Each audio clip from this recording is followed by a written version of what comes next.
We're filming today in the historic Booth Mansion at the College for Officer Training in Chicago.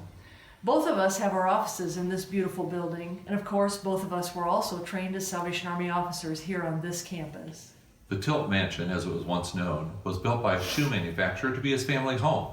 It was completed in 1914, more than 100 years ago.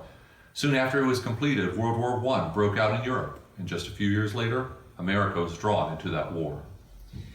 Toward the end of that war, the 1918 influenza pandemic swept across the world, killing millions of people. The mansion was here then, as it is now while we face a new pandemic. Then this property was purchased by the Salvation Army in 1920 at the end of that pandemic and turned into a garrison for training Salvation Army cadets. Every session of cadets since then has lived, prayed, and studied in this very building. Just a few years later, some of them were commissioned as officers in the middle of the Great Depression, the worst economic crisis in our history. They faced hardships and challenges that no amount of training could have ever prepared them for.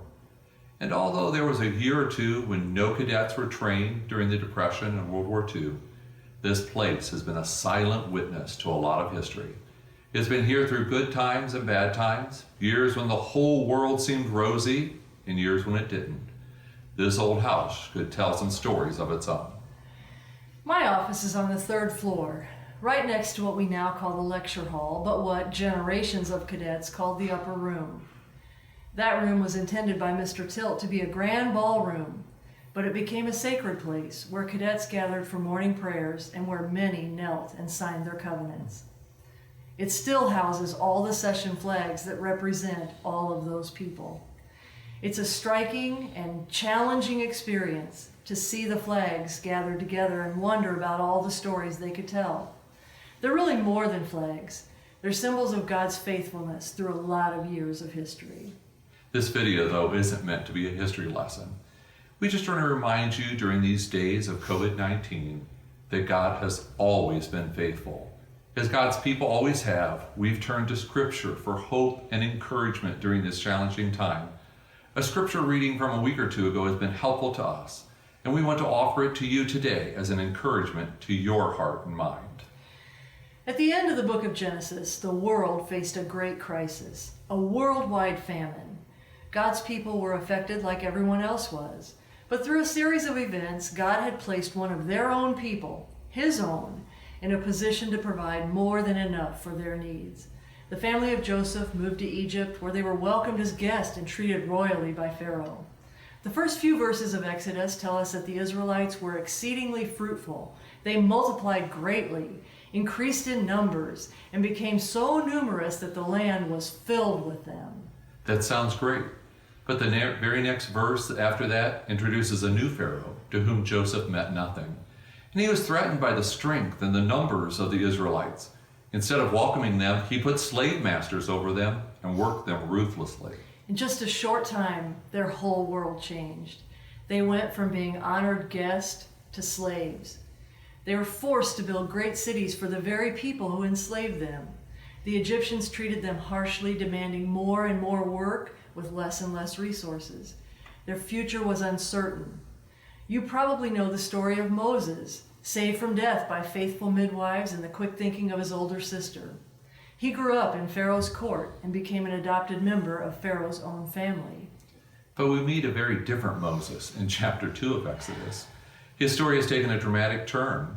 He has lashed out at an Egyptian who was mistreating a Hebrew slave, killing the man in the process. He's had to run away to the land of Midian to try to save his very own life. There's a very sad statement in Exodus 2:22 where Moses says, "I have become a foreigner in a foreign land." Some of you may feel a little bit like that right now. COVID-19 has made the world feel foreign for a lot of people. The changes have happened so quickly that it's been hard to keep up. Some people's economic status has changed dramatically in a lot of cases. Our daily lives and routines have changed by working at home, homeschooling our children, and even just trying to find groceries and, yes, even toilet paper. Over and above those challenges, Salvationists, officers, soldiers, employees, and volunteers are trying to mobilize to meet the needs of others while trying to keep themselves safe and healthy. The world just feels different these days, and it's okay to feel all the emotions of this crisis. We want to remind you, though, that Moses' story didn't end with that sad statement. I want to read the rest of that chapter to you. During that long period, the king of Egypt died. The Israelites groaned in their slavery and cried, and their cry for help because of their slavery went up to God. God heard their groaning, and he remembered his covenant with Abraham, with Isaac, and with Jacob.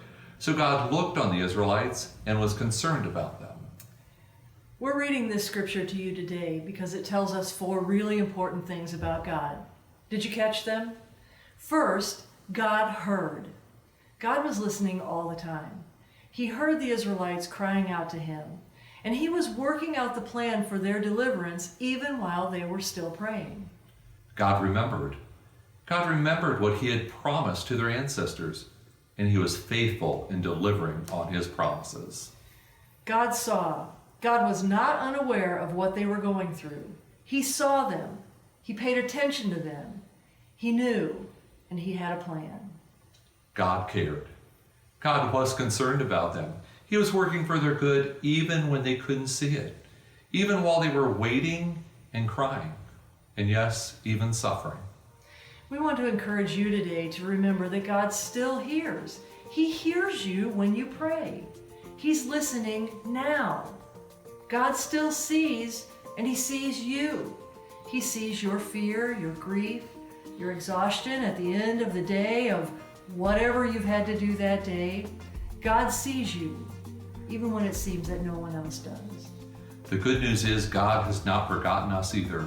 As he was faithful to the Israelites and to every generation, facing every challenge and obstacle since then, he is and will be faithful to us. He will do it because he cares for us. He will carry us through COVID-19 as surely as he has carried his people through every crisis of history.